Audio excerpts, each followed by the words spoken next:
Welcome everyone to the July 24th Council work session. And our first order of business is a police chief engagement and recruitment plan. Thank you, Mayor. I'm Sarah Maderi. I'm the acting assistant, or the always assistant city manager, acting city manager today. And I'm going to just turn this over to Christy Hammond. I think the presentation's just about ready to pull up. Yeah, we're having a little technical difficulty tonight, as luck would have it. Look at that. Oh, perfect. Good timing.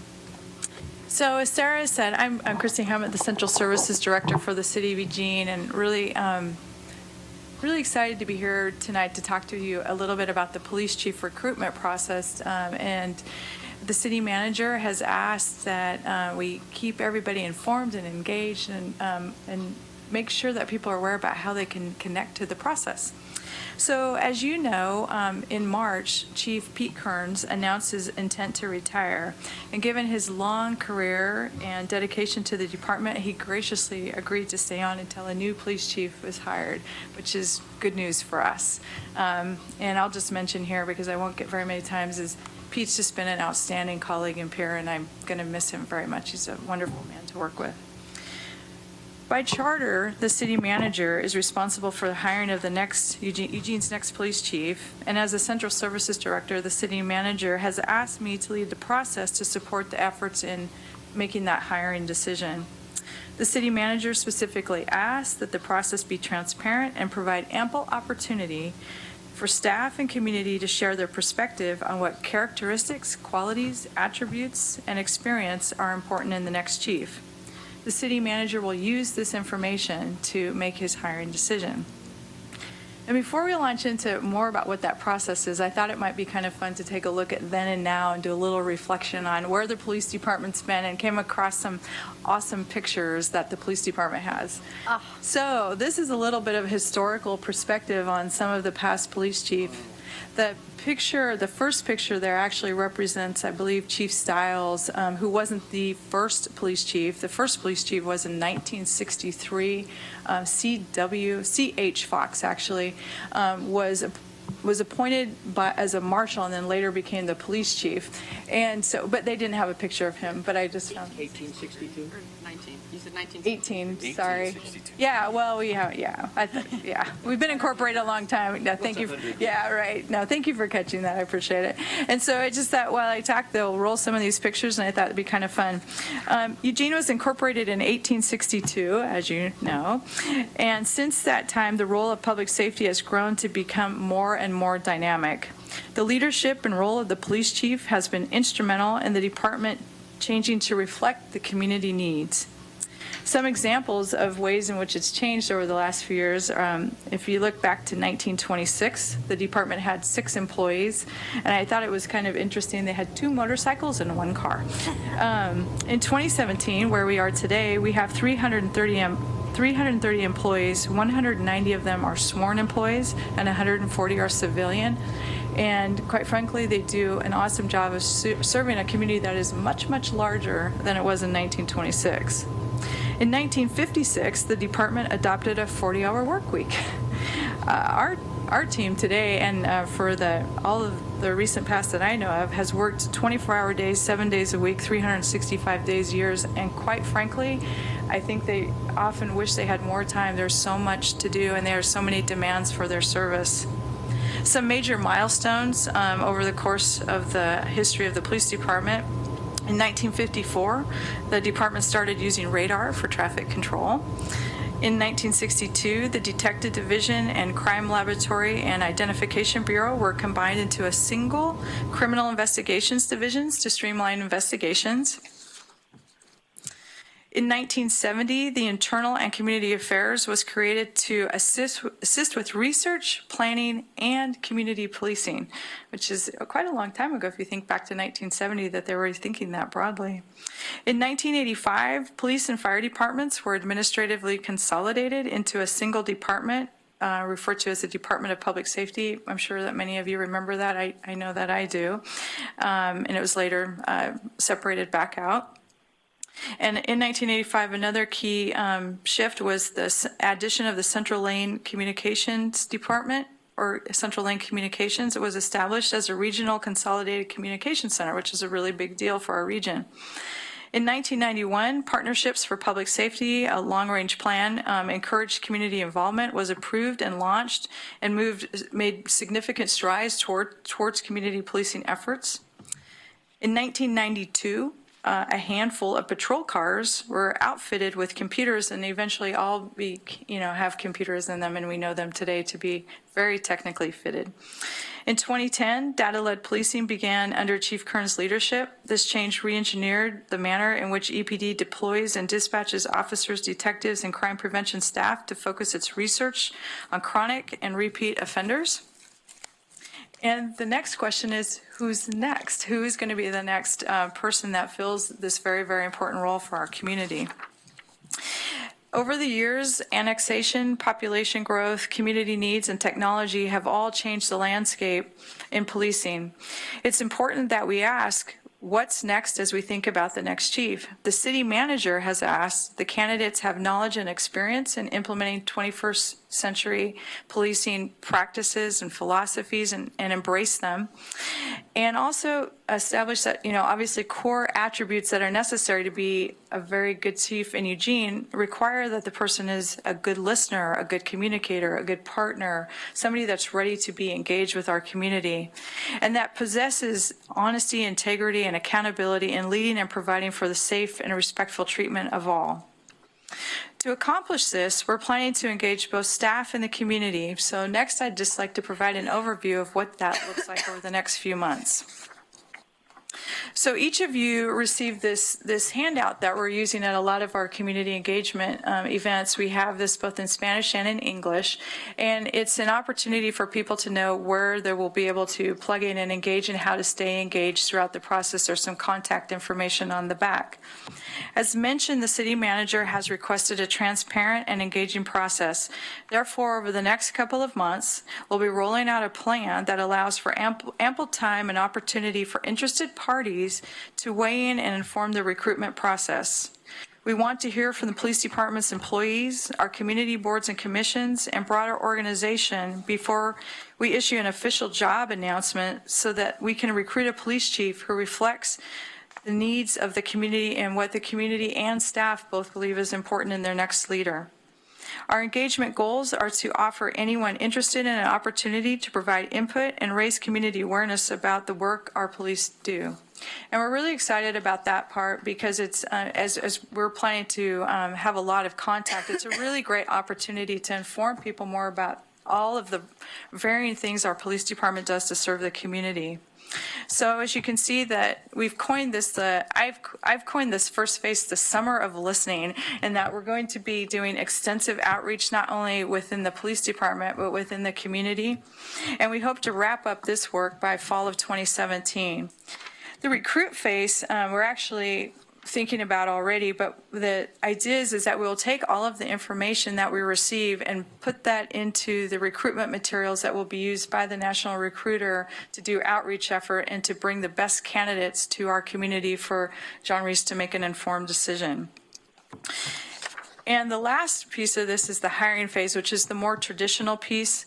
And we plan to conduct interviews in the winter of 2017 or early 2018. Again, we want to move as quickly as possible, but we also want to be as informed as possible about what's important.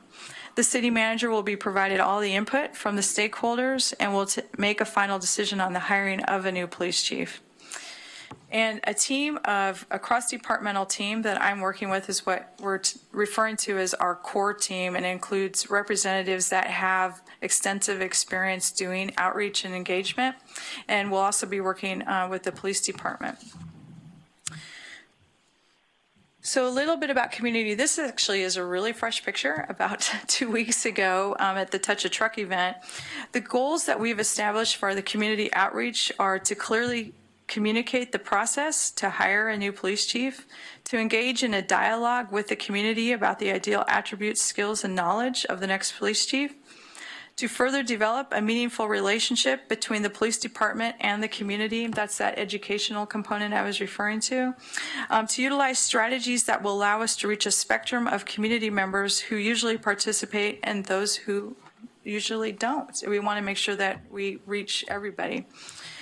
Questions that we're asking, and so you can see that there's 3 boxes up there, and the questions that we're asking people as we go out are, my ideal police chief is someone who, ... fill in the blank. I'm glad that Eugene has a police force that, and if I were writing the job description, it would include. And so we're getting some really great feedback. At the Touch a Truck event, I believe we had 150 responses to some of those questions, and we're compiling those and we'll be using those. So it's just wonderful. And the fun thing is, it's a really great opportunity to engage with our youth in our community. There were a lot of young kids that were at this, and they were filling out some of the questions, and it was really, really, really fun. So a bunch of different strategies that we're planning to employ with outreach to the community. One is just taking advantage to have community engagement events, kind of the come one, come all community forums where we take feedback directly from the community, and that we hope that these communities meetings offer a space for dialogue between police community as well as other city staff.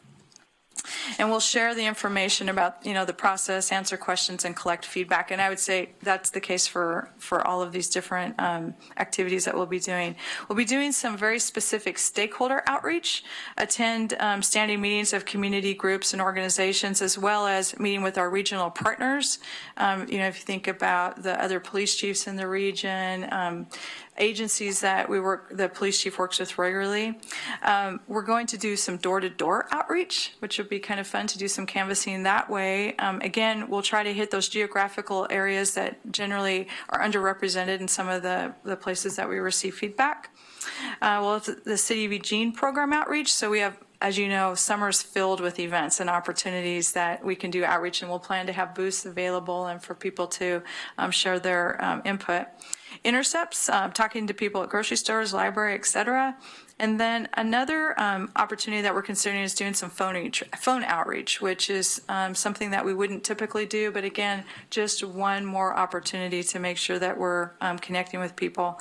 And I mentioned a little bit in this example that we have a really strong desire to reach youth in our community and learn what's important to them as they think about leadership in the police department. And we're trying to find ways to continue to tap into that, and hopefully, if time permits, be able to connect with some folks from the U of O as well. In addition to external outreach, which is going to take many different forms, we're also going to take many different forms within the police department. We're establishing a EPD process team, which we reached out last week and asked for people to submit memos of interest if they were interested in participating and working on the process for the new police chief. And that team will be involved in every phase of the 3 phases that I've talked about with listening, recruit, and hire, and inform John and the process in terms of what's important to them and their next leader, and what's important in thinking about in the future of policing.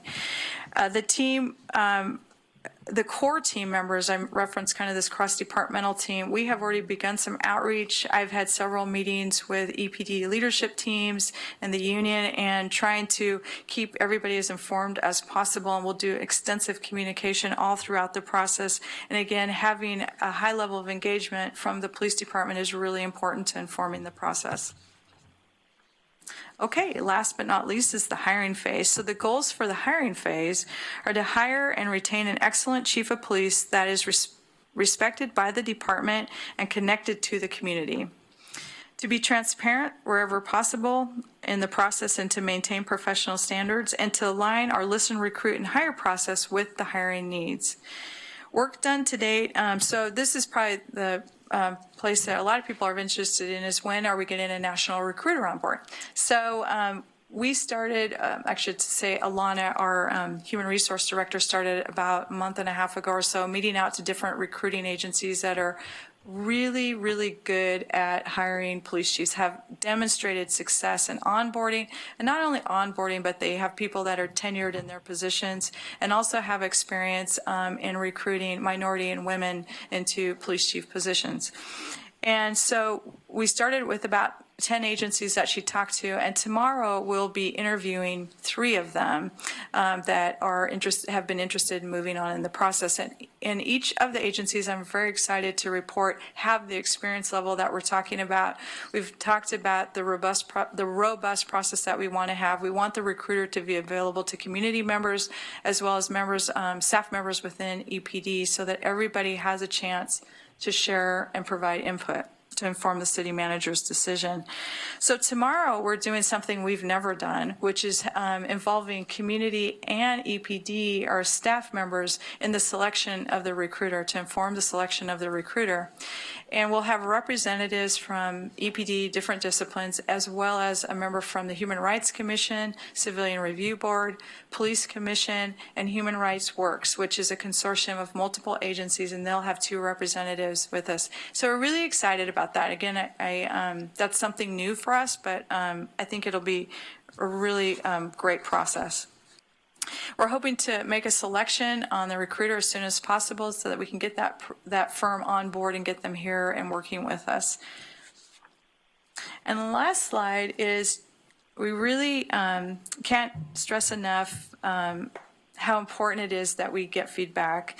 We recognize that hiring a new police chief is important. An important decision for the community and for the organization, and hearing from staff and the community is very important to helping the city manager make his decision about what's important.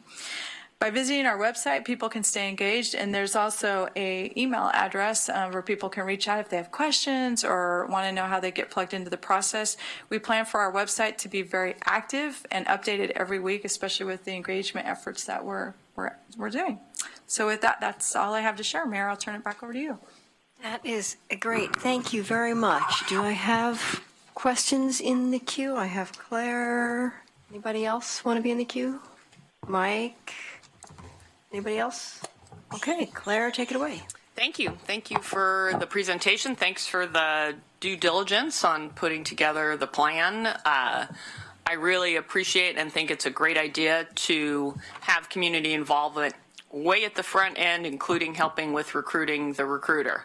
So I think that's a great idea. And just so folks who might be listening at home recognize, you had made reference to the recruiter working to bring in folks to our community to potentially interview, but obviously the recruiter would also be looking for locally based folks, Absolutely. maybe folks within the agency working for other agencies.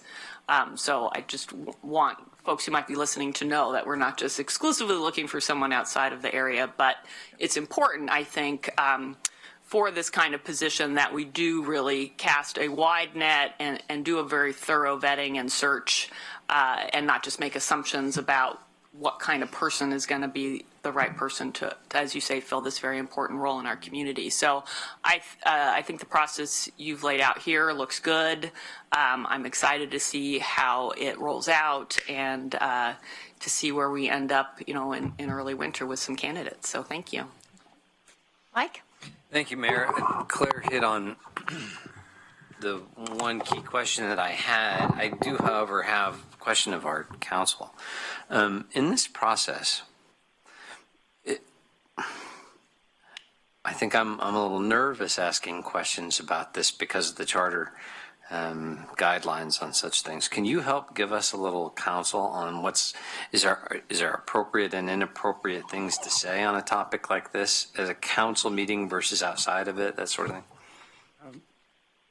My first advice to you is, if you're not sure whether something's... Don't say it, yeah. Don't say it until you can talk privately with me, and then I can let you know whether it's okay to say it or not. Not always convenient, but good advice, yes. Generally speaking, if you want to comment on the nature of the process that Christy has talked about in terms of the community engagement, getting a recruiter on board, you're not going to violate the charter by talking about that part of the process. The place where it gets much trickier is if you want to start talking about or becoming involved in the individuals who might be applicants for the position. Because that's the part of the charter where it says not only that the city manager has the exclusive authority to hire or fire people, but it also has the part of the charter that says what you risk if you directly or indirectly, by suggestion or otherwise, attempt to influence the manager in the hiring of somebody, you forfeit your office. So that's familiar with that part. Yeah. So that's why, if the questions you want to ask are related to some of the things that Christy talked about in terms of community engagement, EPD engagement, staff engagement, updating, the website, I don't see any risk related to that. If the questions you want to ask are related to the latter half of the process, like what kind of applicants are you really seeking, or here's some ideas for you in terms of applicants, I'd suggest we have a conversation about that first privately, so I can give you some private legal advice about that. And then you'll have other opportunities the next time Christy comes back to update the council. You can always raise it then. Thank you, sir. Christy, can you tell me when we get to this first part here, sticking with the first part is well advised, community input, you mentioned the kind of going out into the public for comments at large and making yourselves available to all those who would want to engage. Are you seeking out, other than boards and commissions, any particular groups of kinds of other members of the public that you can define in any way for their input? Well, I briefly mentioned that, when I think about the district attorney's office, the sheriff, city of Springfield police chief, the police chief at the University of Oregon. So key critical regional stakeholders will definitely be doing some specific outreach there. With respect to neighborhoods, tomorrow night, I will, in the evening, I will be meeting with neighborhood leaders to talk with them about the process. So neighborhood groups, whatever groups that you think make sense, or that you have. Let me rephrase that. What we're trying to do is have as much outreach as we possibly can, and we're expecting that we'll probably hear from interested parties in being involved. I'm guessing there's also social service agencies that work closely with the police department that would want to inform the process as well. And so we're trying to leave our process as flexible as possible to allow for broad input. But I'm thinking about some of the traditional groups that the police department generally works with, and then some other critical stakeholders that the police chief and police staff work with more regularly. Does that answer? And let me add something just in case this may be one of your concerns.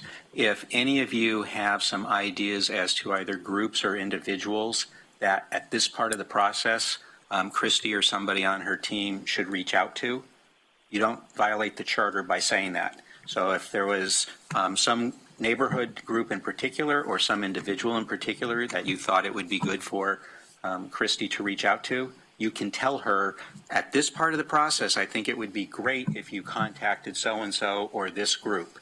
No charter issue for you to do that at this part of the process. So, for example, and I'm sure you've probably already thought of this, but in-house, we have in-house is the wrong words. At our disposal, we have a police auditor with a great deal of experience nationwide, too. Is that someone that you have already? I'm so glad you asked that. Actually, we're going to have a police auditor representative tomorrow on our selection process for the recruiter. And I have had one meeting with the police auditor and intend to keep the police auditor their office involved and engaged along the way as well. Awesome. Thank you very much. Thank you. Betty? Oh, thank you. First, I have a question for Glenn. I understand that in a council meeting, we can say anything we want to. Is that correct? In open session of council, you can say, without violating the charter, you can say anything you want to.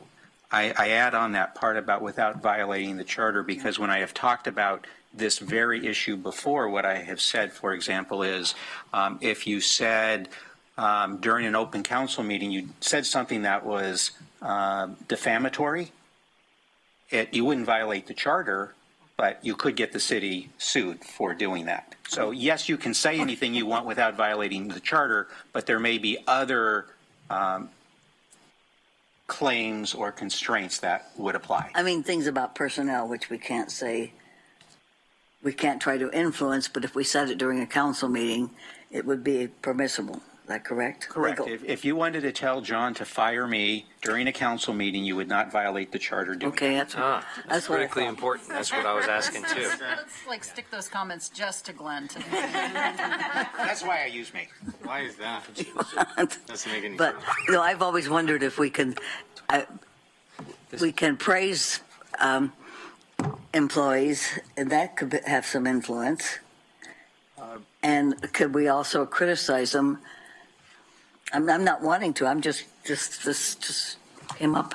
So rather than Into my mind. turn this session into some of those questions as to exactly how that part of the charter works, my suggestion, Betty, is you and I just meet afterwards, and because there are issues even with praising. That's I wanted to say it publicly. I didn't want to meet privately with this. But what I wanted to say is there are lots of people who are influenced by the police who don't belong to any group or aren't a part of any commission, and I don't know how they get involved. But everybody has an interest in who the police chief is, I think. Even if they don't right now, everybody has. And then I wanted to ask, what part can the council play in this? At one point, I've been here through a few police chiefs. I saw when you had the pictures up there, I forgot the names of one or two of them. But at one point, I know we were allowed to be at a reception where the candidates were. And another time, we were not.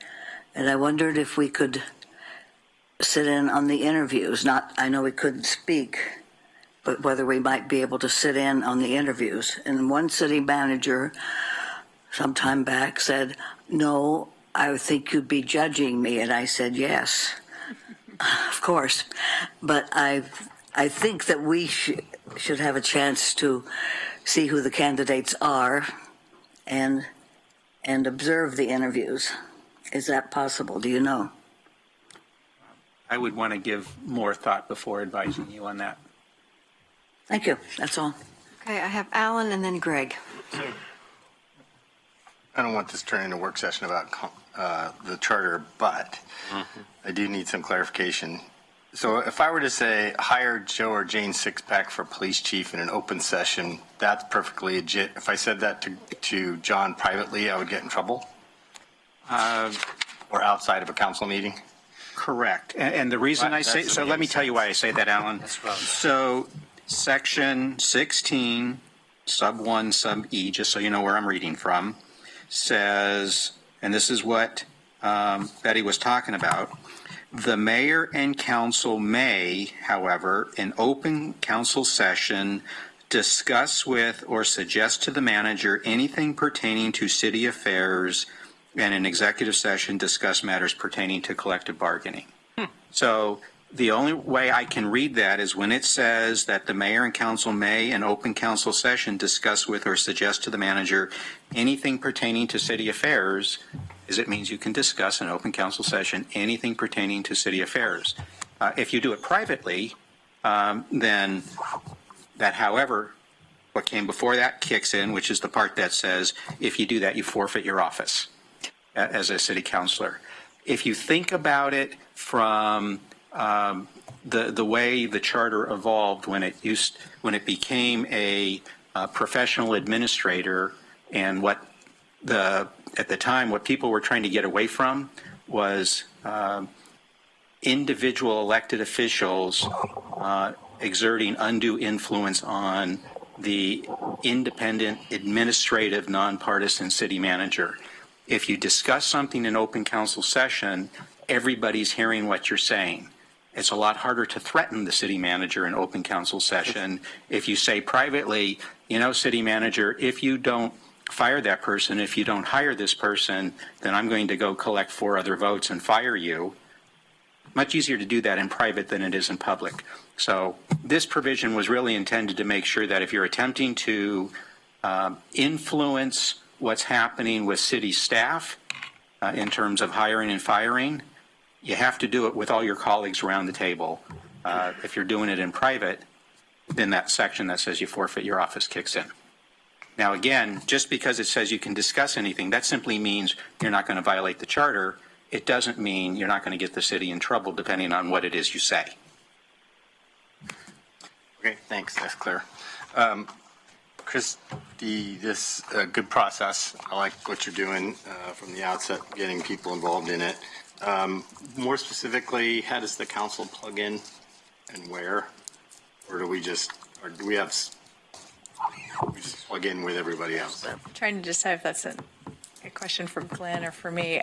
So what we in the process discussion, not the... in the process discussion, we'll be having a lot of community events, and so we'll be posting information about that, and filling, people being able to fill out different cards and things like that, and so that would be a way that people can plug into the process. In addition to that, the website, again, is going to have a bunch of information. It's going to be really active. It's just going to feel like a very different recruitment process than some of the other ones that we do. We're going to make as much information. We're going to push the envelope of information that we can put out on the website so that people in the community and in the organization and all of you can be as informed as you choose to be about the process. What we also were hoping is that as you receive questions from your constituents in your wards, that you would be able to share with them and encourage them to participate in the different process opportunities that we have. We will have more as we start building that plan out. We know the type of outreach that we want to do, but as we start specifically dialing into the where and the when, we'll be posting more information about that. And so to give you an example of what you could do, and I don't remember the specifics, but when Christy was talking about at some of the outreaches, fill out the card that says a police chief should ... Each of you could fill out that card. You can send Christy an email that says, generically, here's what I think a police chief should have, these attributes or things like that. You don't violate the charter if you are doing that. Even if you're doing it via email. Now, all those emails are going to be public, so it's all available to the public. What I would advise you as the council not to do is to have a work session where you come up with a motion trying to direct the city manager that the police chief must have these attributes. Because the charter, although you can discuss anything in open session, the charter does say that the city manager has the exclusive power to hire the police chief. So it would not be appropriate for you to pass a motion as the council, but certainly at this stage of the process, if you have ideas as to what the process should be for getting information or about here are the attributes of a good police chief, you can certainly send those to Christy. Right. Christy, could you facilitate that by sending us an email with those open-ended questions and we can respond, please? I will definitely do that. And then finally, I'd like to reiterate, we have a nationally renowned police auditor in our city, and Mark Gissner, his relationship with the police chief is a very important part of the way that office works. And I concur with my colleague Mike that having Mark's input on this process is going to be very important and one of many pieces of input that the city manager should get. Greg? Thanks, Mayor. One question that may lead to another. As we move toward the conclusion of this process, will there be open community forums with the finalists? I know that in some cases there will be, in past experience that I've had, that some candidates will shy away from the position if they feel that they're going to be, quote unquote, exposed and ultimately may jeopardize current positions that they already have. Is that part of the thought process in terms of a full, transparent process with the public?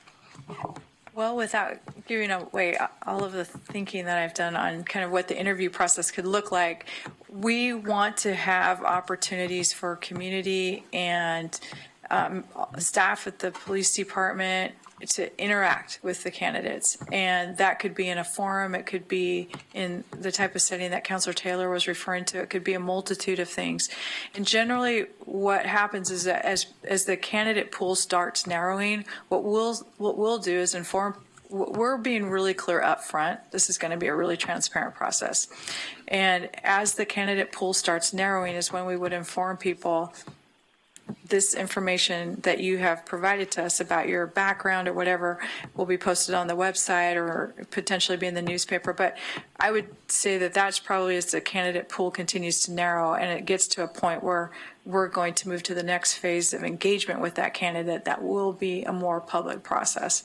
If that makes sense. So, like you get to a final 3 or final 4, that those names will ultimately become public, and then there will be, some type of series of forums in which those engagements will take place. Exactly. Okay.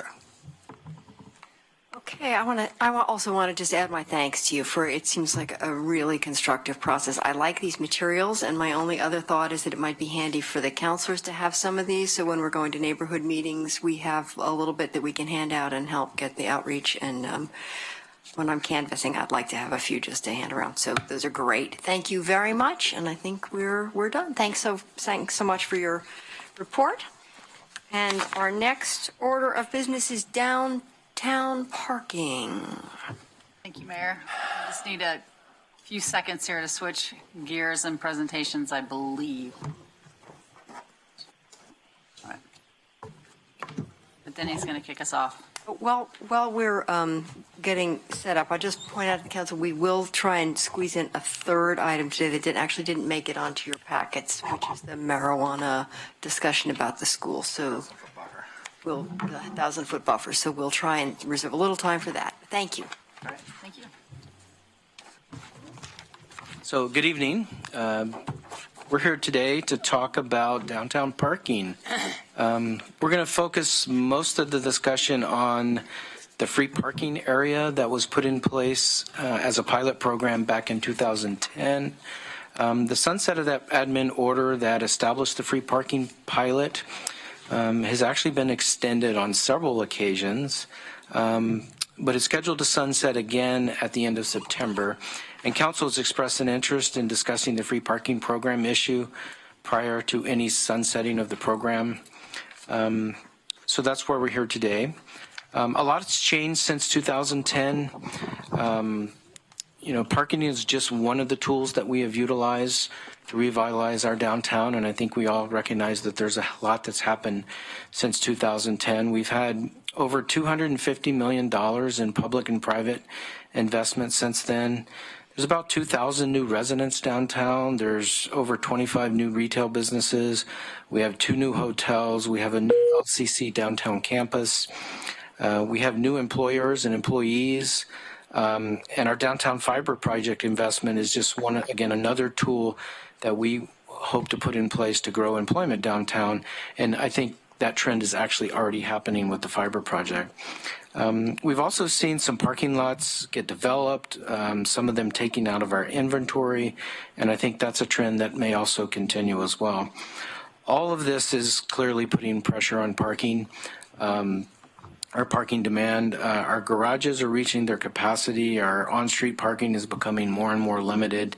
And because of all of that, we believe this is really the appropriate time to have the conversation and about at least the potential sunsetting of our free parking area. So I'm going to ask Lori to kind of give an overview of parking, and then we'll answer questions.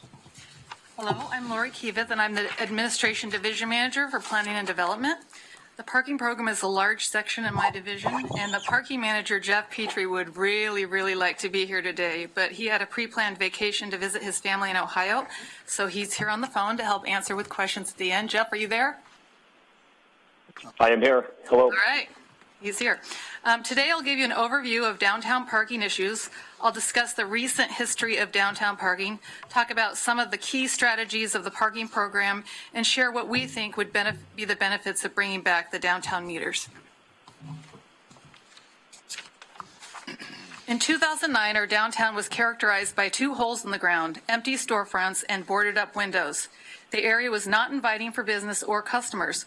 Parking was one of the strategies to help revitalize the downtown core. The city's parking services program developed a marketing program to help promote the positive attributes of Eugene parking.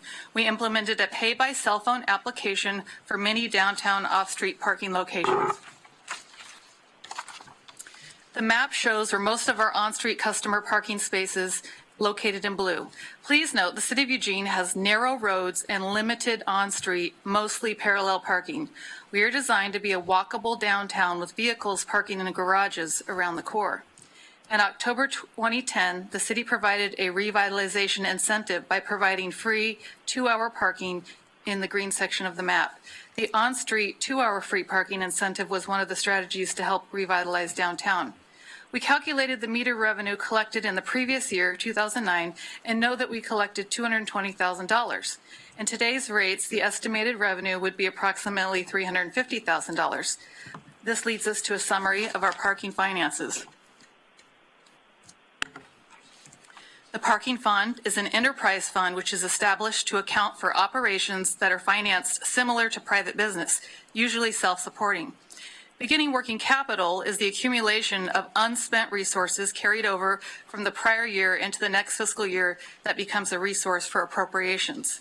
The parking fund has been on financial watch since 2011. We were able to pull through the last 5 years by deferring major maintenance and raising rates across the system. We were able to make all this happen during a period of tough financials.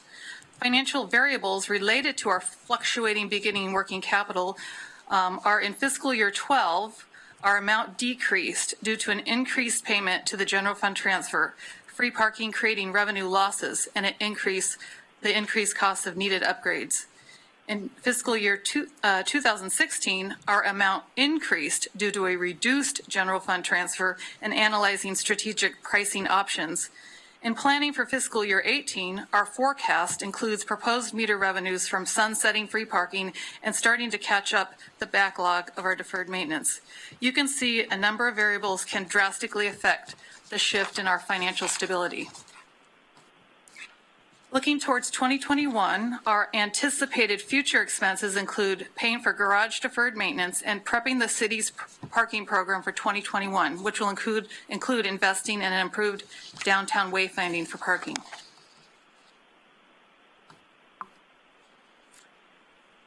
In addition to establishing the parking fund stability and catching up on our backlog of deferred maintenance, we also invest in some of the parking revenue into 5 strategic areas: neighborhood strengthening, economic prosperity, safe and inviting, future ready, and arts and identity. We enforce parking violations throughout the entire city of Eugene. Our most common neighborhood complaints are keeping sidewalks accessible, removing abandoned vehicles from the street, and performing the role of mediator between neighbors when motorhomes are stored on the street. Parking contributes to economic prosperity in several ways. There is a balancing act between promoting parking turnover to create availability for customers and having space for downtown employees. We have heard from downtown merchants that the reintroduction of the parking meters will help encourage more frequent turnover and increase their sales. With the return of the meters, our strategy is to attract employees and customers to use alternate mode options such as bike-friendly storage, the convenience of the LTD downtown station or the EMX, or to park in the garages. One of our strategies being safe and inviting, parking contributes over $838,000 each year to the general fund to support downtown police services. As you may recall, this was part of the 2010 Downtown Urban Renewal Plan Amendment. Parking Services provides the largest service of private security downtown. It's a 24/7 service for parking garages and lots. Parking is identified as a key component of the downtown wayfinding project, helping visitors navigate parking locations. Also, the Parking Fund is a title sponsor for the Eugene Parade that will happen this weekend. Future Ready is another one of our strategies, and LED retrofit projects will cut energy costs by over half, lowering our operating expenses and carbon emissions. This project also makes our garages brighter for customers to feel safe. It's good for the planet, good for the customer, and good for the bottom line. Future Ready, the parking garage deep clean. We just completed over 500,000 square foot of deep cleaning of the interior and exterior of 3 of the 6 parking garages. Deep cleaning the interior and exterior will prolong the life of the structures while presenting a clean and inviting garage to visitors and customers. Also future ready, Parking Services installed 16 downtown electric vehicle charging stations in 2010 as part of a regional federal grant. We upgraded the chargers early this year and have had extremely positive feedback from users on the Plug Share Phone app. If you haven't heard of a parklet, it's a small eating area that replaces an on-street parking space adjacent to a local business. Parklets support an active and inviting, vibrant downtown. We recently partnered with the Southwest Oregon chapter of the American Institute of Architects to conduct a competition for designing these spaces. The 4 winning designs will be on display this coming weekend.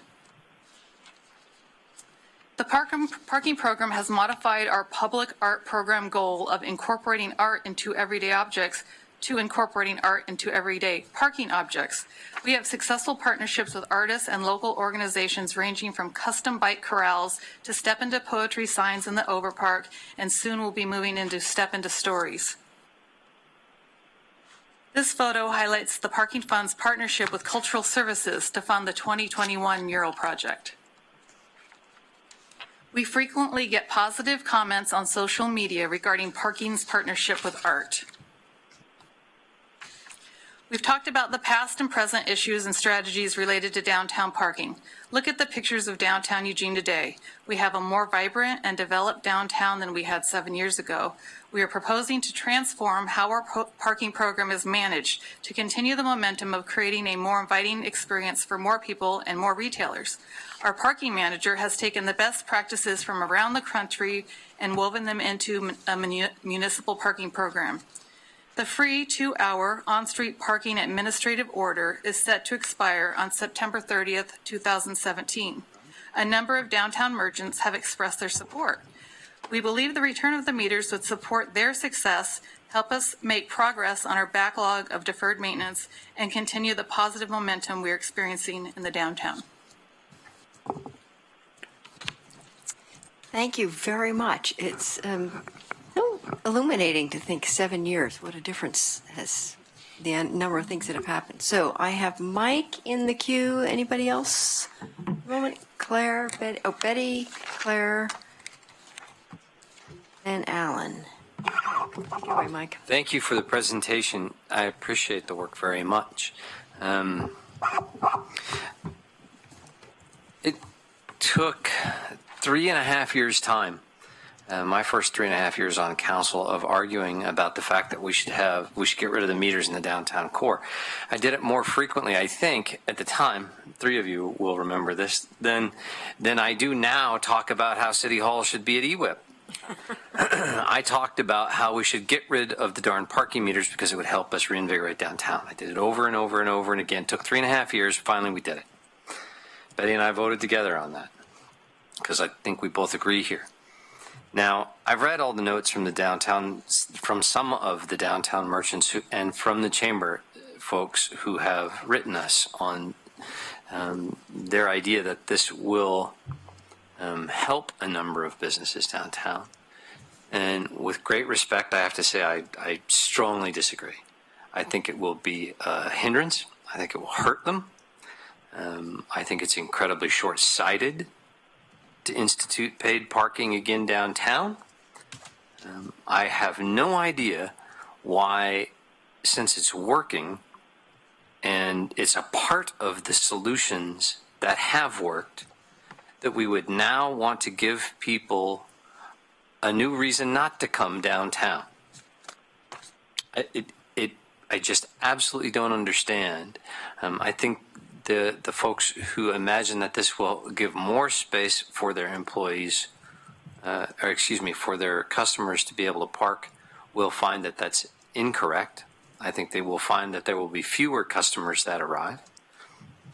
And I again think it's an incredibly short-sighted idea. But I think I may be in the minority on this. Thank you.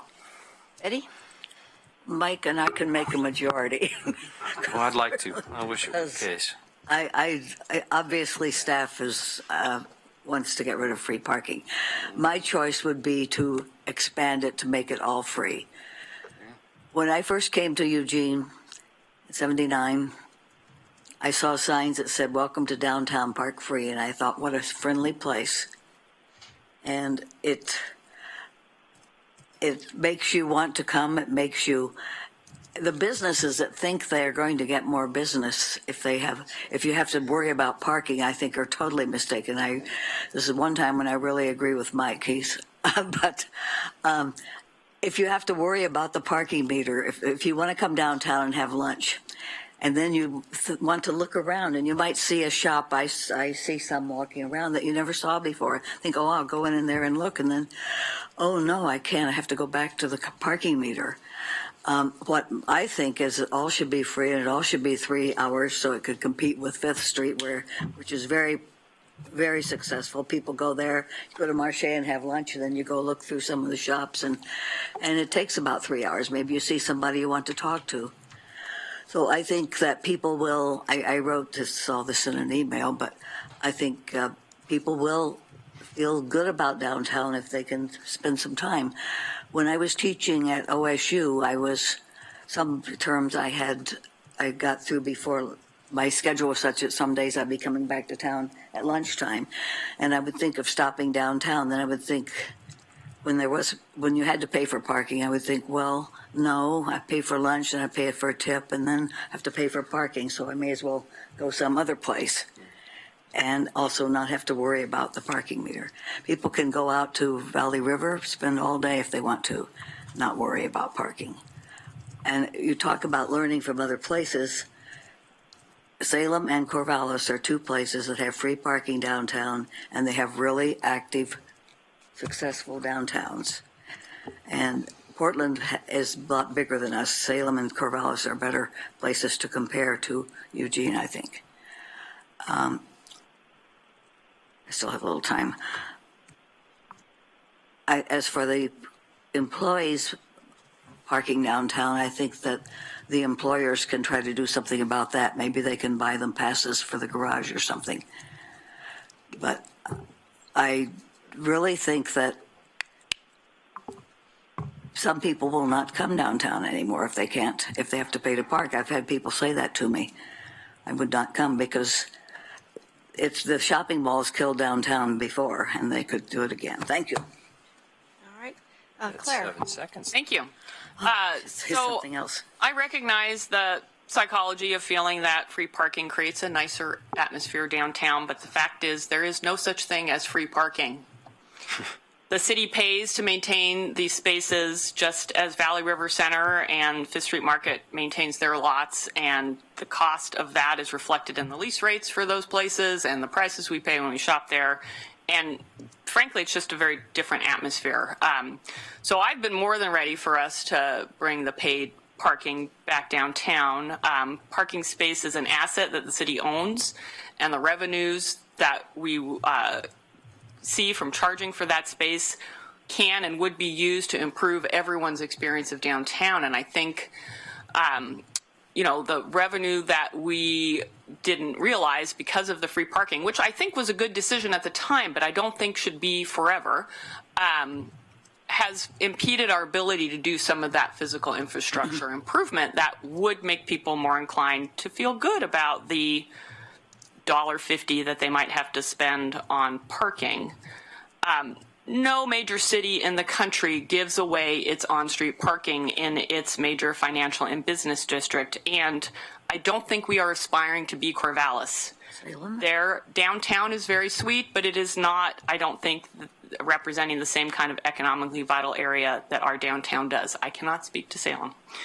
And I have a lot of confidence in our parking manager who's on the phone, that he will manage this program well and use the revenues from it to really good effect, though that I think people will notice the difference if they do choose to park at the Parkade or some of the other locations. And we are getting lobbied by merchants, even though at this point it's a city manager decision, to bring this back. And I would be reluctant to question their rationale for why they think this would be a good thing. I kind of trust them to understand the dynamics of their day-to-day. So I support the idea to bring back the parking meters. I do agree there'll be people who resent that and won't want to come downtown because of it, but I think there'll be just as many other people who will be fine with it, understand that it's a normal part of a downtown to have metered parking on the street. Thank you. Alan. Yeah, several points. The first thing to note is that free parking is not free. It costs us about $350,000 a year. It completely depleted our reserve. If you want to go back to the slide 5, and then we now have a backlog of $14 million of outstanding parking system needs that we haven't funded because we've done free parking. So who knew parking could be so complicated? The second thing is that it didn't work. There's little to no evidence except for stories and opinion that actually increased economic revitalization downtown. In fact, I've tried to find evidence that it actually does do that, and it's very, very hard to find. I'm happy to have someone show it to me. Lots of opinions, but no proof. What happened in our downtown is it turned downtown into an employee parking lot, and it hurt businesses actually, and so they don't have people being able to park in front of their business, go in, get something, come back out because their employees are parking there, and so we've actually heard that in spades from the downtown merchants asking us to reverse this policy. Third is our parking policy is really inconsistent with best management practices, as Claire said, around the world, trying to get people to use alternative or active transportation choices to get into the core of the city, to reduce congestion, reduce pollution. And by doing that, we reduce the congestion, pollution, and greenhouse gas emissions and put us in alignment with the CRO goals of reducing community-wide fossil fuel use by 50% by 2030, which the council unanimously adopted. Fourth is, I think the stuff that the parking department has done, which is make it innovative and easy, is what makes parking appealing to people.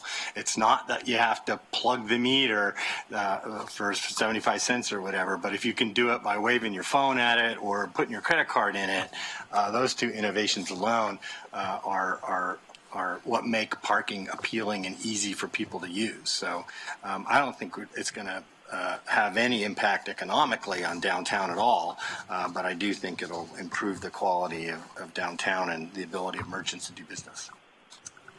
Chris? Me too. What's interesting about this conversation is that much of it seems to be based on what people want to believe is true or think is true or have the opinion is true on both sides of the conversation. And what I have not seen is any significant amount of actual data that says it's this way or it's that way. I mean, I've talked to downtown merchants, and they believe that this is something that they want to bring back. And I've heard from other people who just as rigidly believe it's something else. But I don't have the data to prove it one way or the other.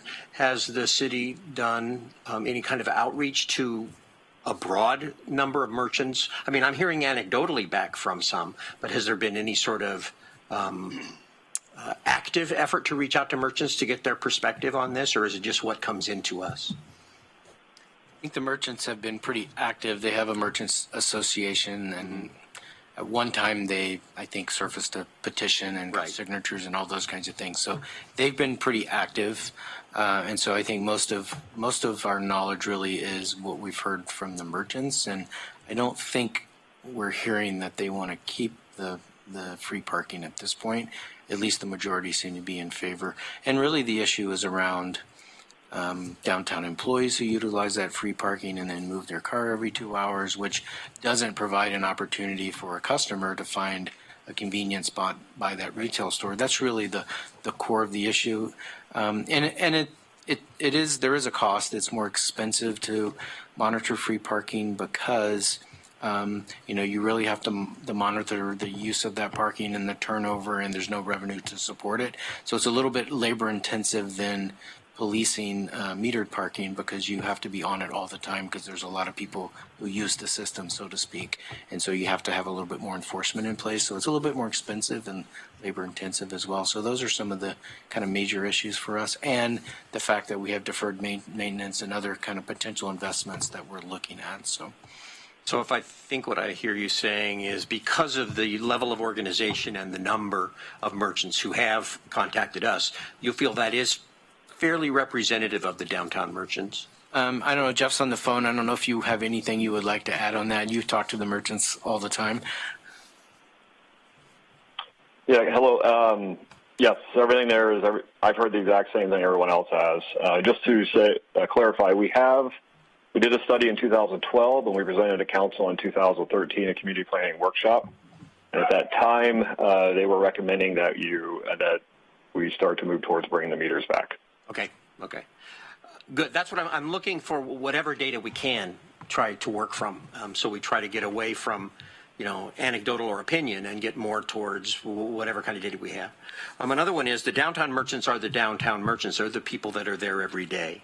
So I want to be mindful of their perspective, which is why I'm saying if it's just a couple of downtown merchants, or is it a fairly well represented and well organized group of downtown merchants who are asking for this, that would carry more weight with me. And I think I'm kind of between the lines hearing it's not just a couple who are getting busy on email. This is actually a fairly broad opinion of folks in the merchant community downtown.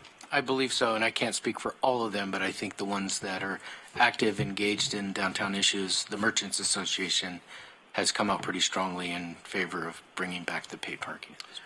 And so I think another question then is the degree to which free parking is a major influencer on shopping or where to go to shop. And the examples that are used is, well, you can go to Valley River, you can go to Gateway Mall, those places all have free parking. And from what I've been looking about the nature of retail these days is free parking isn't going to get a millennial to go to a certain place to shop. Millennials shop online. So what do you need to do to provide the incentive to get people to go to a retail store to shop? And is free parking high or low on that list of things that will encourage people to go? And the sense I have is people go to shop because that shop has something they want to buy. And they say, well, I'm going to go downtown because it's free, and then I'll wander around till I find something I want. There may be some people who do that, but I think a lot of people, myself included, go to a place, to a specific kind of store to buy a specific kind of thing, and I'd be willing to pay to go to that store to buy that specific kind of thing. So I'm not sure free parking is that much of an incentive as much as what the store itself has to offer. Jeff can elaborate a little bit on the studies because I know there's been a lot of studies on parking, and I think probably the most important thing for people is knowing that there will be the potential for a parking spot when they get there. So, high turnover of parking meters at least gives you some hope that if you circle around the block, you'll find one eventually. If they're populated by employees, then they just don't turn over for every 2 hours, and it's harder to find a spot. So I think the key is really for people is that there would be some hope that they find available close to wherever they're going a parking space, and that kind of hope for availability really is a convenience issue that really drives people. It's not the quarter or 50 cents they put in the meter, it's that convenience factor that they will be able to park, get in and get out. And I don't know, Jeff could elaborate, but I don't know that free parking actually makes it more convenient or makes it more available. There's probably an argument that the parking is less available if it's free because people are populating it for a long period of time and it doesn't turn over. Okay, that's a helpful clarification. Thank you. Emily? Thank you. I grew up with parking meters, and you could go to the shopping centers, there weren't malls then, and park for free. So that seems pretty normal to me. I think the biggest problem with downtown is there isn't enough retail. I walk downtown every day, but I don't buy very much downtown because I don't have that discretionary income to spend. So I'm going to go to Fred Meyer or Goodwill. I do go to St. Vinny's downtown. So I think that's a bigger problem in attracting people than whether the parking is free or not. I absolutely agree with Betty that it should be 3 hours, regardless of whether you pay for it or not. And with parking, people do come out and feed the meters, so you can park longer. You just have to get out there and feed the meter. We need revenue like crazy, so it's hard to turn that down. And another issue I would rather see that all be the same, whether it's all free or it's all metered. But it's not fair now. Some stores have meters in front of them and some don't. I don't know if there's any studies as to what kind of advantage that may or may not be, but it doesn't seem fair to me. And I would never consider driving downtown. I can walk there, but if, say, I wanted to deliver or carry something, because there is nowhere to park. I walk down Broadway every day. I've never seen an empty space. So as far as I'm concerned, there is no parking in the downtown core. And the merchants certainly want it. They're making an awful lot of noise about it. And there's not that much against it. I don't know what the people in the neighborhoods think. I haven't had time to go canvass my constituents and find out what they think about it. But I'm not hearing from anybody except the people downtown.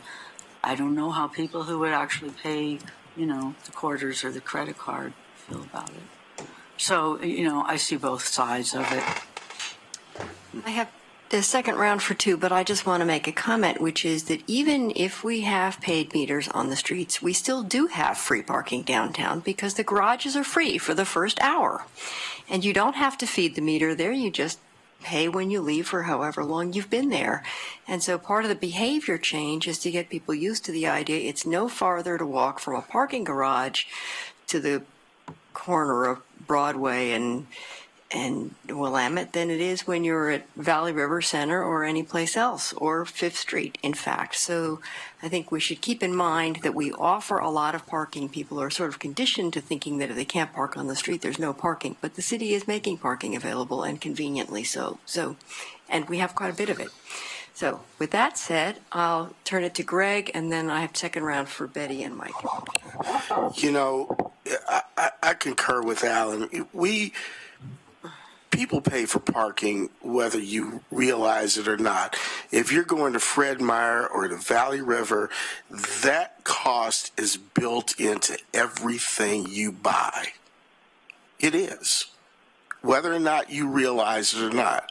You pay a premium for going outside of the downtown core and shopping. If you're going over to Gateway, you're paying for parking because those lots have to be maintained. They have to be striped. They have to be resurfaced. The same thing that we have to do with our streets and with our parking garage facilities. I can't tell you how many people who I have talked to, aside from the downtown merchants, who are afraid to park in our parking structures because they are dimly lit and they are scary. And we need to have the revenue in place as a city, as a community, to make sure that those structures are up to the appropriate standard where our residents can feel safe, where shoppers can feel safe going in them, and that we can properly maintain them. I got a bum knee, and if I go into one of the parking garages and try to climb those stairs because the elevator is out of whack and is not working, and it happened over the years more than one or two times. We can't even maintain those structures the way they need to be maintained. It also has an impact on us maintaining our streets. And so, I concur with the merchants who have, I've talked to, I've gone into their shops and their stores, and they've said, look, we want paid parking.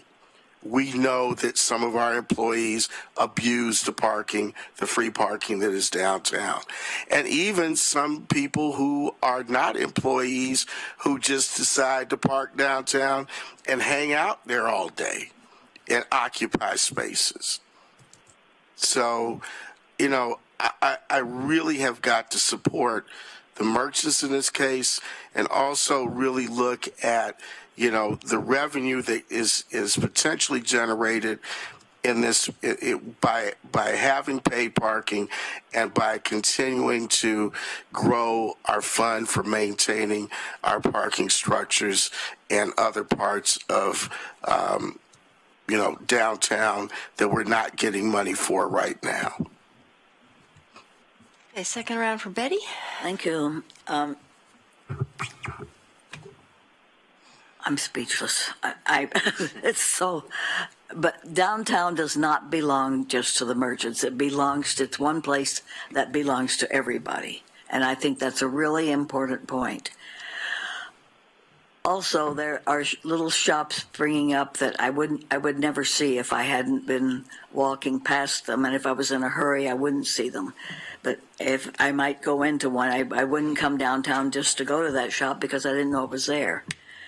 And if I'm walking past and I'm a leisurely way, I might go in and look around and find out that I did like the place.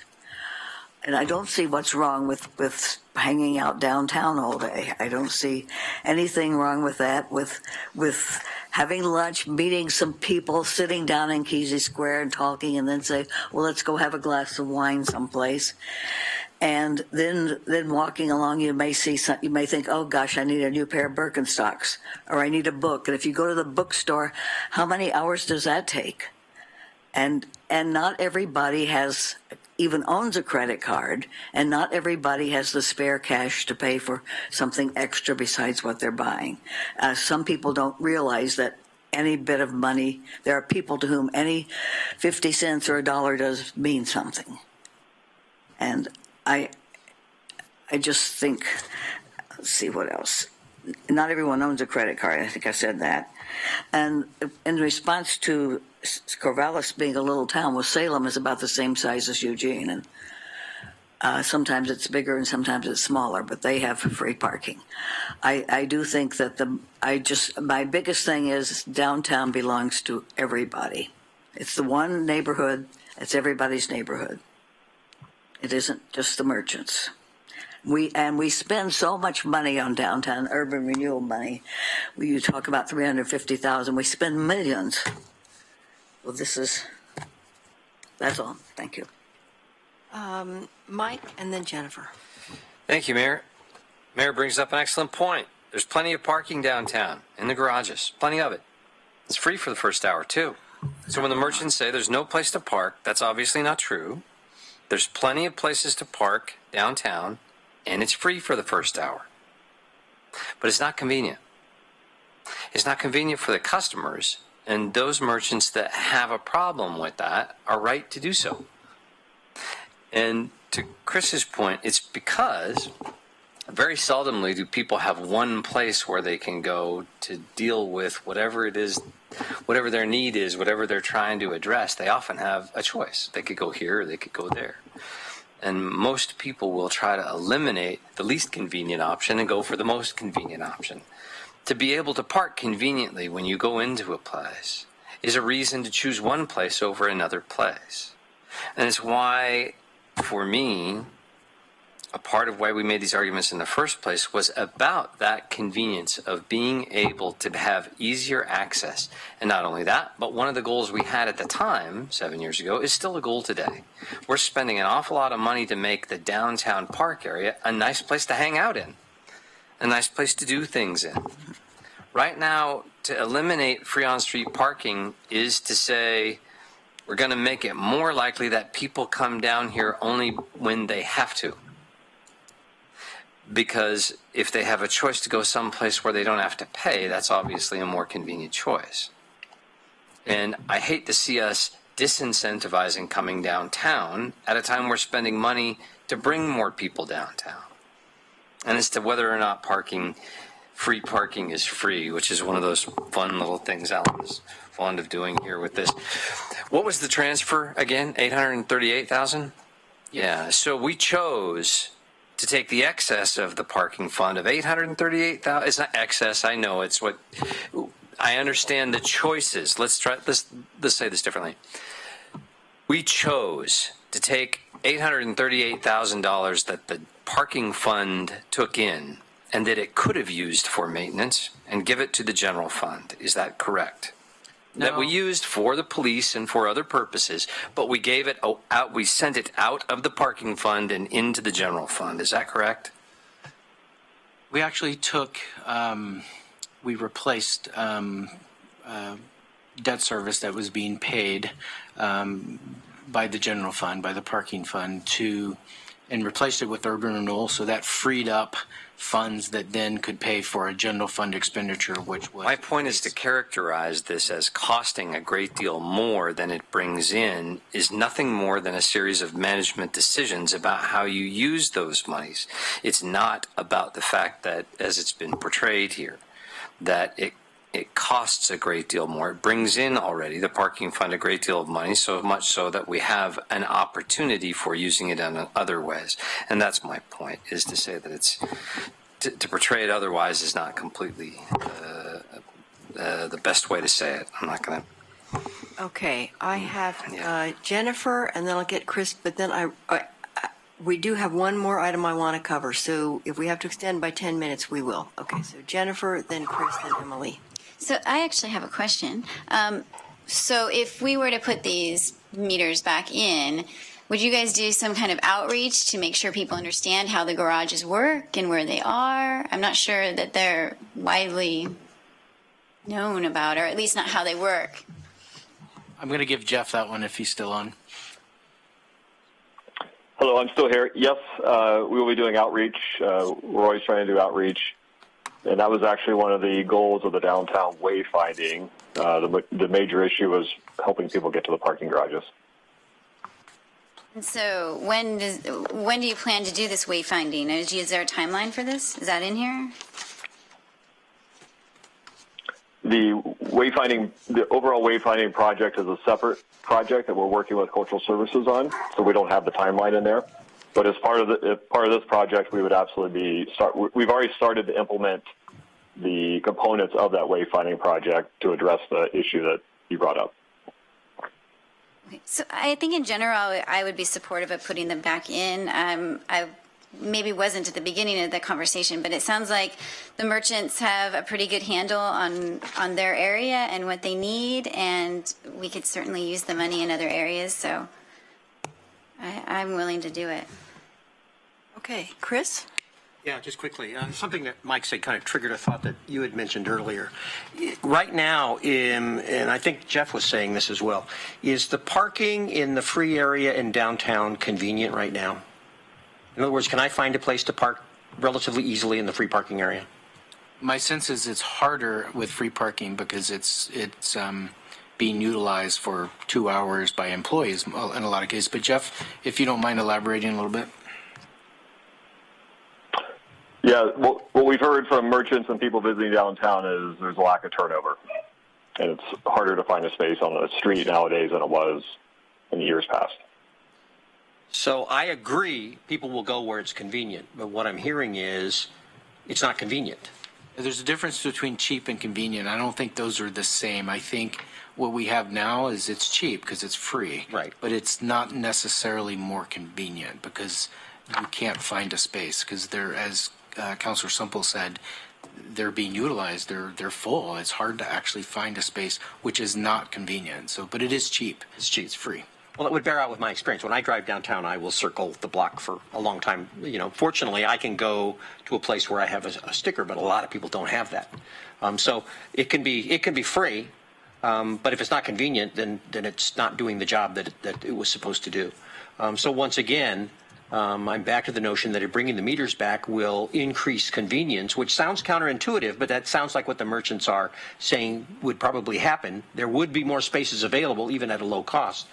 To me, that increases convenience, and so I might be willing to try that and see if that doesn't help to alleviate the situation. And Jeff's looked a lot at, Jeff's in the, top 1% of people in the parking business. I mean, he knows a lot about parking, looked at a lot of studies. Maybe he could elaborate on what's more important to customers. Is it cheap or convenient? I believe it's convenient, Jeff, unless you tell me otherwise. But.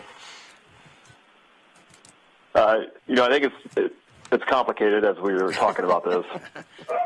as we all know. Boy, howdy. It depends on it comes down to the skeleton of your downtown and the meat on those bones. So in a lot of communities that have destinations like we do in downtown where people are paying with their credit cards because the things that they're purchasing are more expensive, the idea of it being convenient weighs out on that idea for the on-street parking options.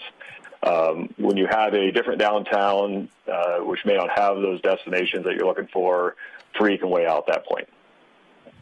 Okay, thank you. I would say, yep.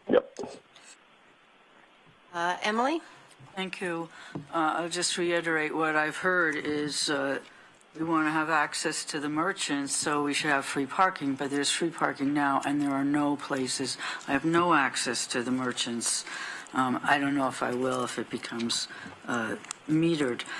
Are we chalking tires now for 2 hours, or do the meter parking police come down and give tickets? Yeah, I'll let Jeff answer that, but I think the answer is yes. But Oh, yeah. The answer, excuse me, the answer is yes. What we did not do in this free parking program is add additional parking officers. What Portland and other cities, Salem also, we would have 1 to 2 more additional parking officers just to work in this zone. So we mixed it into our regular beat, which came out of the west of downtown and north of downtown beat. But we are issuing tickets. That's something I really don't understand. If we can get revenue from parking citations, why don't we have more parking police? I mean, sometimes they're on my street, and then for a long time they aren't.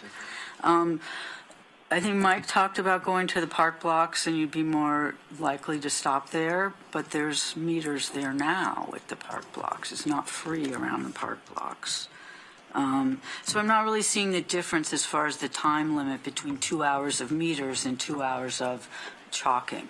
You know, in both cases, you need to come back to your car instead of shopping or having wine. You've only got 2 hours.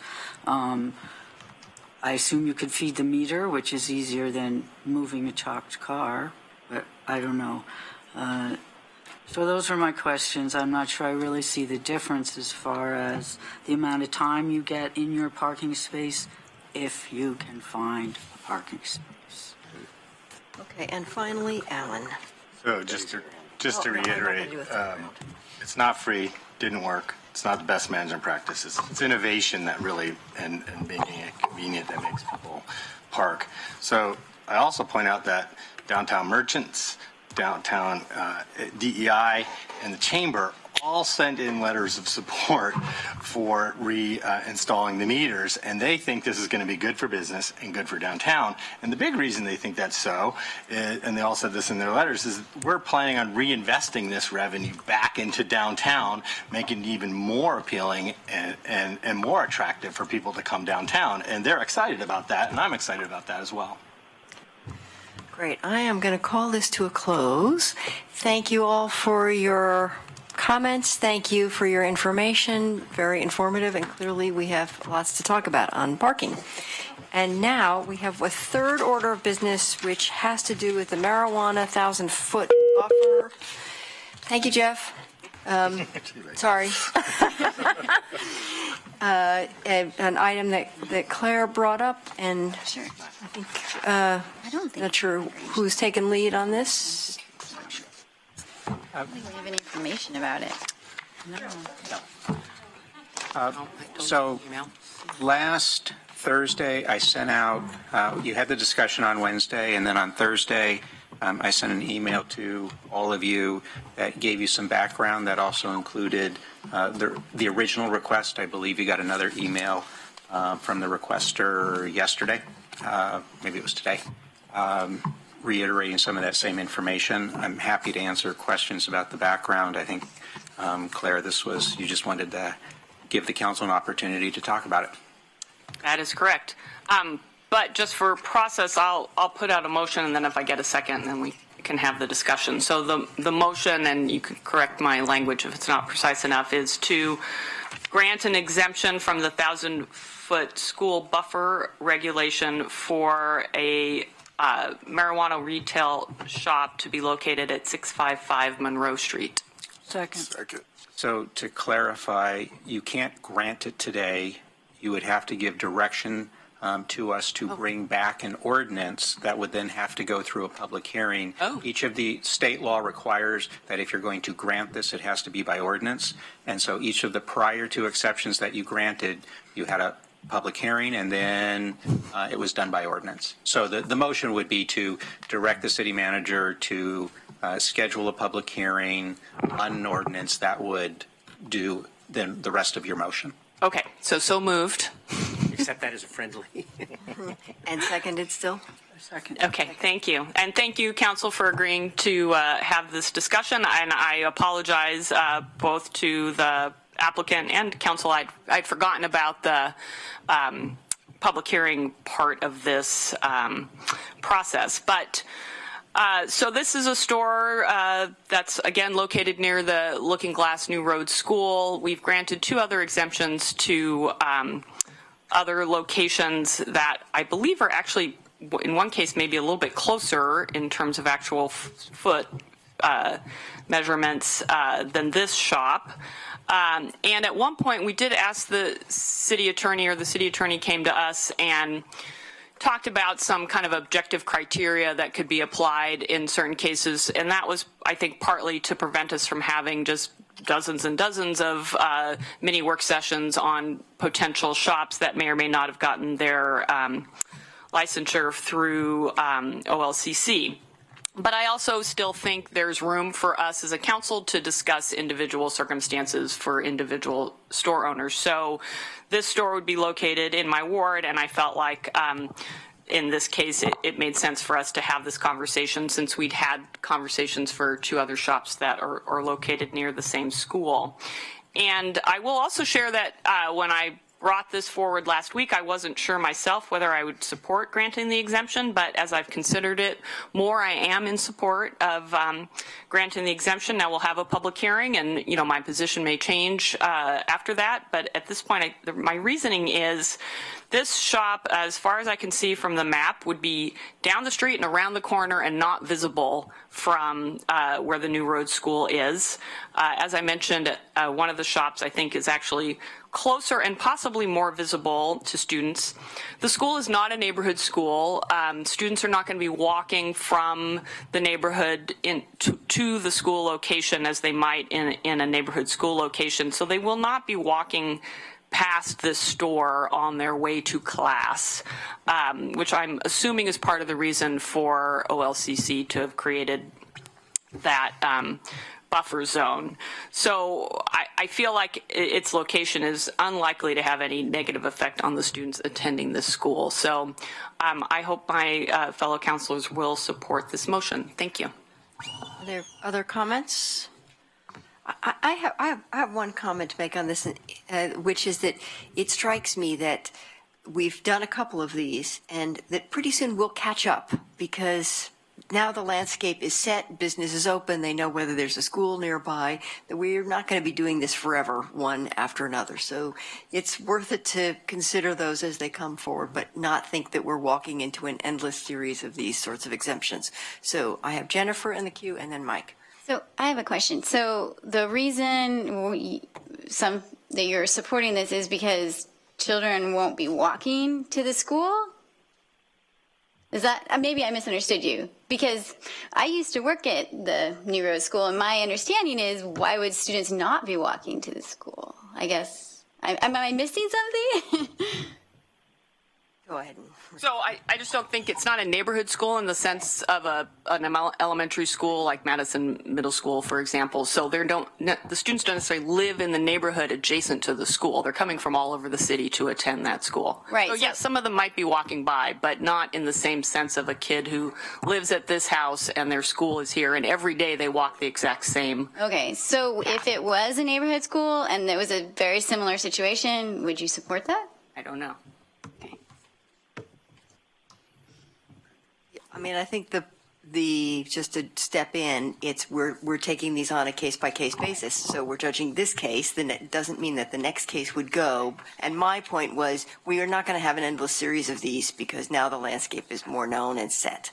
So we're not going to have new businesses coming in saying, oh, wait, I didn't know. Yeah. It just seems like we're almost saying that this school isn't quite in the same level of another school. I mean, that's how it kind of feels to me. I think it's the landscape. So, all right, I have Mike next. I don't know how I'm going to vote on this at the moment. But if I vote yes, I want to be incredibly clear here that it's only because I'm being told this will come back to us as an ordinance. There'll be a public hearing. There'll be an opportunity for everybody to weigh in. But I will say that I sense it possible that there are people involved in the school that we're discussing who may have points of view on this that would be beneficial to hear, and I would ask, I suppose, that if any of those folks were present, that they'd also stay and give us testimony that could help us make a wiser decision in this case. Okay, Emily. To me, this is exactly the same as the one we already permitted to do that, so I would be surprised if we reversed course at this point. Any other comments? Claire, did you want to come back? Yeah, I just want to make it clear, I do not in any way mean to imply that the New Road School is not an important school and that the students there are not highly valued. It's just, it serves a different population from how a neighborhood school would serve. As I said, the students who attend that school don't necessarily live in the adjacent neighborhood. So they arrive at the school on bus, on bikes, on all sorts of ways, but not necessarily by walking the same route every day from their home, which I'm, again, reading intent into the OLCC rules, but I'm suspecting that was part of the intent, that we didn't have marijuana shops that were on the route that a middle school student takes to and from their school every day. There might be a couple of students at New Roads who do that, but I think the dynamic of that school and the population they serve is very different from a neighborhood school. That doesn't mean they're not entitled to the same consideration as a neighborhood school, but I think in this case, the impact of this exemption would not create the negative impact that's the purpose of having the exemption in the first place. Okay. Any other? I'm sorry, and I absolutely agree with Councilor Clark, and I will actually try to reach out to the New Roads Looking Glass School myself and see if they want to provide comment to us. Any other comments? Oh, Chris. Just a couple of questions. The marijuana legalization statutes in retail stores, there is an age limit at which you can purchase retail marijuana. Yes. You know what it is offhand? Is it 18 21, or 21? I think. It's 21. Are any of the students at 4J or New Road School or any of those schools, do they tend to be 21? Probably not. What I'm getting at is one of the concerns for a marijuana retail operation being near a school is that a kid walking down the street might be lured to go in and buy some marijuana and turn into a junkie or whatever someone might imagine.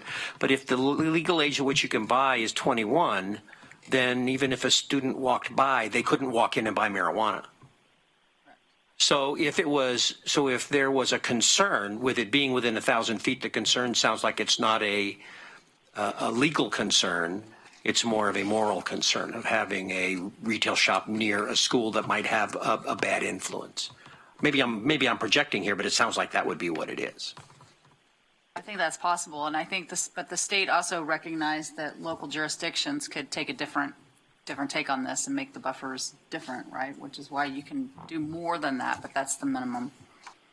Right, but it's not just because you decide you want to. There's that state requirement criterion, which is there must be some kind of physical or you have to conclude there's some kind of physical or geographical barrier that is going to, and I don't remember the exact language, but it's in that email, and that basically would prevent somebody, a student, from being able to Access. Right. I just want to be absolutely clear before I voted yes on this that I was not in any way, shape, or form creating a risk for any student, whether they're at New Roads or any other school, that by locating this facility near a school, there was creating a risk for any student in that school. And because of the fact that legally they can't go in and buy marijuana wherever it's located, if they're a student under 21, we'll presume, that's not a risk at this point. Your vote today certainly does not create any risk because we'll bring back an ordinance for the public hearing in September. And so it would be the adoption of the ordinance that might create a risk. Mike McCarroll, by the way, is the one who had proposed the original criteria. And as part of the AIS, he can identify, if this motion passes, he can identify some of the answers to some of those questions that you've been asking. That would be great. I mean, I'm prepared to vote yes because of the reasons we gave today. But as part of the research done in terms of bringing this back, I would want to know if there is in any way, shape, or form an inherent or actual risk involved. Okay, any other comments? Oh, Greg, go for it. Will, do we need to extend this meeting or can I just make one brief comment. You know, my kids went to middle school at Roosevelt, and directly across the street, less than 500 feet away, was a Dairy Mart that sold beer and wine. Right. So, you know, and cigarettes too. So, you know, come on, folks. Really? Valid point. All right, good point. All right, with that wonderful summing up, all in favor of the motion to direct the city manager to create an ordinance, please bring back an ordinance. Please say aye. 1, 2, 3, 4, 5, 6, 7, 8. Okay, we got it. Thank you very much. Thank you.